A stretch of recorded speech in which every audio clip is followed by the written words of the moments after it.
Baik, di sini kami kelompok 2 akan melakukan sebuah sesi konseling pada tahap ketiga yaitu insight stage. Waktu dan tempat saya persilahkan kepada Mbak Desi. Sebelumnya, perkenalkan, saya Desi Nurastuti dengan NIM 2308102221. Saya Vivit Juita dengan NIM 2308100090. Di sesi pertama ini, saya akan menjadi psikolog dan Mbak Vivit sebagai klien. Halo Mbak Vivit, senang ketemu lagi. Bagaimana kabarmu sejak pertemuan pertama minggu lalu? Halo Mbak Desi, ya nggak enak sih, masih suka ke bawah mood, kadang beres, kadang nangis lagi, tapi aku berusaha ngelanjutin kegiatan sehari-hari. Oke, bagus. Kamu masih lanjut aktivitas. Di pertemuan kemarin, kita sempat bahas soal bagaimana kamu ngerasa setelah putus dan cara-cara coping yang kamu coba. Sekarang, aku mau dengar perkembangan yang kamu rasakan. Apa yang berubah, apa yang tetap mengganggu.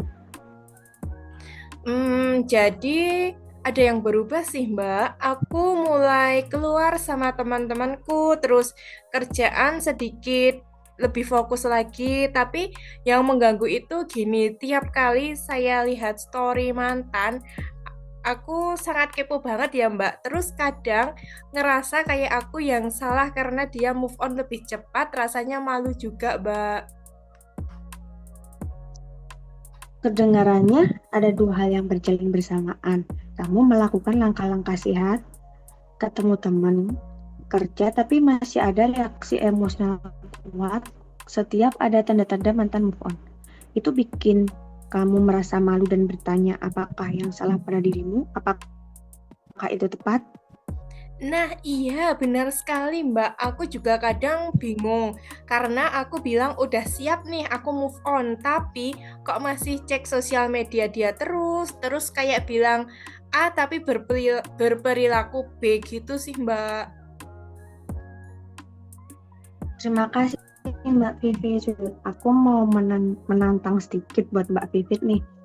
Bukan buat nyalahin, tapi biar kita jelasin tadi. Kamu bilang sudah siap on, tapi bukti perilaku menunjukkan masih ada keterikatan. Apa menurutmu mungkin siap? Yang kamu maksud berbeda konteksnya, misal siap buat nggak balikan tapi belum siap menerima perasaan cemburu atau kehilangan. Wah, iya juga ya. Mungkin aku maksudnya siap itu. Tapi aku udah terima keputusan, bukan karena aku benar-benar bebas dari perasaan ya, Mbak. Itu penjelasan yang masuk akal. Dari apa yang kamu ceritakan, aku menginterpretasikan bahwa kamu sedang dalam proses menerima fakta hubungan selesai. Tapi proses emosional, seperti kehilangan identitas hubungan, cemburu, rasa bersalah, masih berlangsung. Jadi siap itu belum berarti semua reaksi emosional hilang. Gimana menurutmu? Hmm, ya, kalau gitu masuk akal juga sih, Mbak. Kadang aku lupa kalau healing itu bertahap juga. Betul, dan mau aku bilang sesuatu secara langsung ya.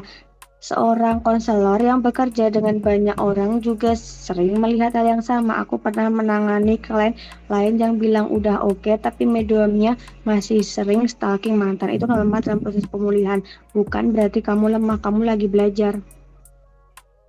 Oh, itu bikin aku agak lega dengar dari kamu, Mbak. Soalnya aku takut dianggap berlebihan gitu sih, Mbak. Aku senang itu bantu. Sekarang aku mau explore dikit. Ketika kamu lihat story mantan, apa yang biasanya muncul di pikiranmu? Apa yang kamu rasakan di tubuh? Hmm, kok dia bisa happy gitu ya? Terus ada rasa sesak di dada, pengen buru-buru ngecek timeline dia lagi. Kadang kepikiran kenapa aku nggak cukup gitu. Oke, itu penting. Aku merasakan sedikit kecemasan saat kamu menggambarkan itu. Mungkin aku sensitif merasakan keteganganmu sekarang. Aku rasa kalau kita pelajari pola ini, pemicu story mantan, pikiran otomatis dia bahagia, aku kurang, lalu emosi, cemas, malu, kita bisa mulai pelan-pelan mendekati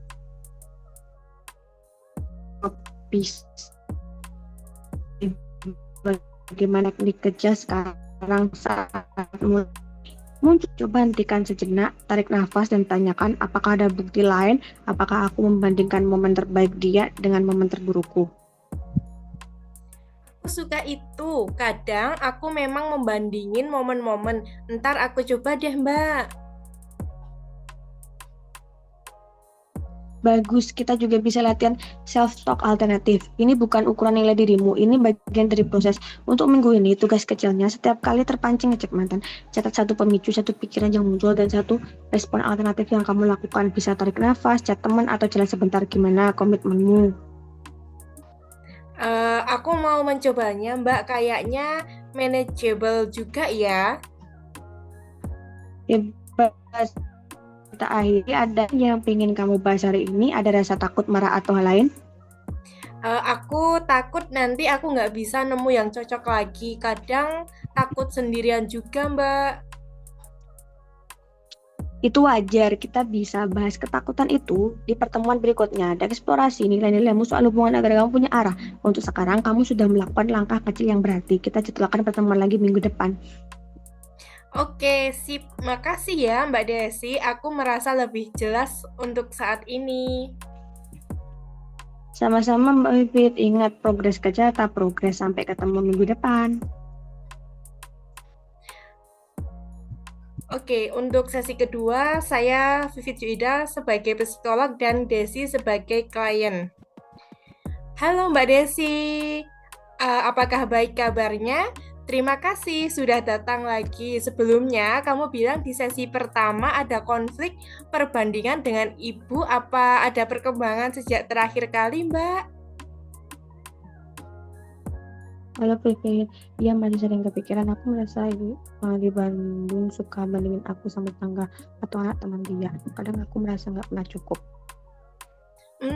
Oke, baik. Kalau gitu, apakah bisa ceritain contoh terbarunya, Mbak?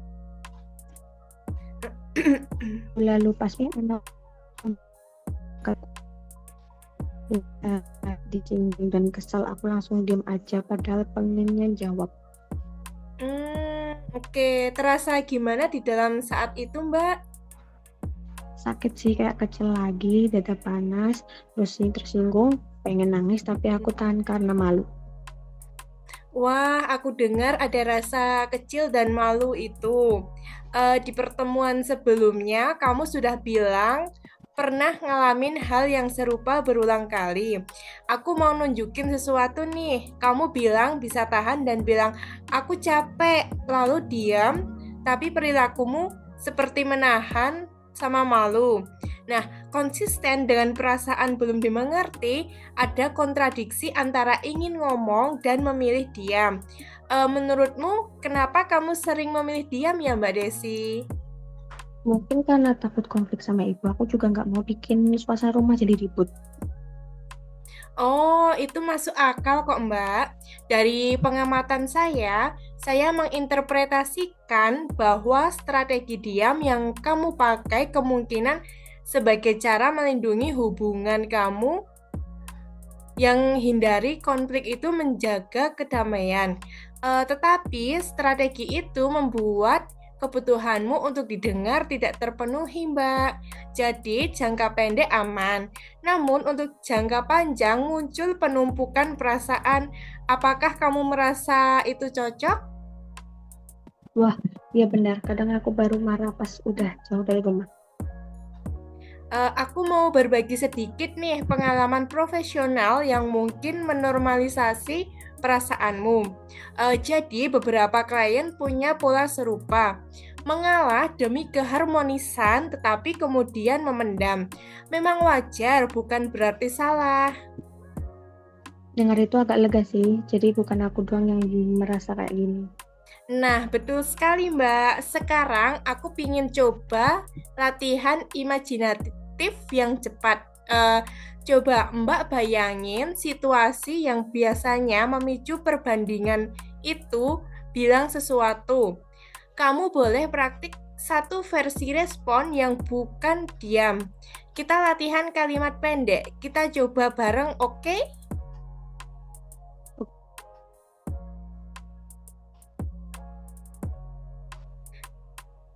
Bagaimana?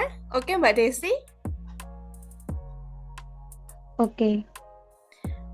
Nah, eh, gini contohnya. Ibu, boleh aku jujur? Aku ngerasa sedih kalau dibandingkan. Atau jika mau lebih halus, Ibu, aku paham maksudnya, tapi aku lagi berusaha di jalanku sendiri. Coba ucapin yang pertama pelan-pelan.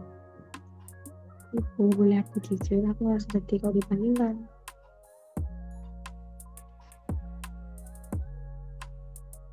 Nah, bagus. Eh, waktu kamu ngomong itu, aku ngerasa sedikit terharu. Mungkin karena itu langsung menyentuh perasaanmu yang raw. Gimana rasanya waktu ucapin? Deg-degan tapi ada lega dikit sih. Itu tanda positif. Ketika ekspresi emosi keluar, ada pelepasan. Kita bisa latih beberapa variasi supaya kamu punya pilihan yang nyaman. Selain itu, kita bahas strategi setelah kamu bilang itu. Kalau ibu bereaksi defensif, kamu bisa bilang, maaf, kalau aku bikin tidak nyaman, aku cuma mau ibu ngerti perasaanku. Jadi, kamu jaga hubungan tapi juga memenuhi kebutuhanmu. Mau coba role play singkat dengan aku jadi ibu? Boleh? Oke. Setelah beberapa kali aku pengen menantang, apa yang membuatmu ragu? Tetap ragu? Mungkin takut respon ibu membuat hubungan renggang. Ya, aku ngomong Kak, aduh, tetap di Iya, boleh diulang lagi Mbak Desi karena ini tadi tidak terdengar oleh saya. iya aku dan akhirnya ngomongin aku ke keluarga lain, aku juga takut dianggap manja. Wah, itu wajar. Aku menginterpretasikan bahwa ada nilai kuat di keluargamu soal tahan malu dan tidak mengeluh. Karena itu, berbicara jadi terasa melanggar aturan. Menurutmu interpretasi ini apakah pas? Iya, keluarga kamu memang begitu, jadi aku merasa bersalah kalau malu. Oke, baik. Kita bisa kerjakan dua hal dulu ya. Latihan asertif yang aman, seperti tadi. Dan pelan-pelan membangun bukti-bukti kecil bahwa menyampaikan perasaan tidak selalu merusak hubungan. Malah kadang membuat hubungan lebih jujur.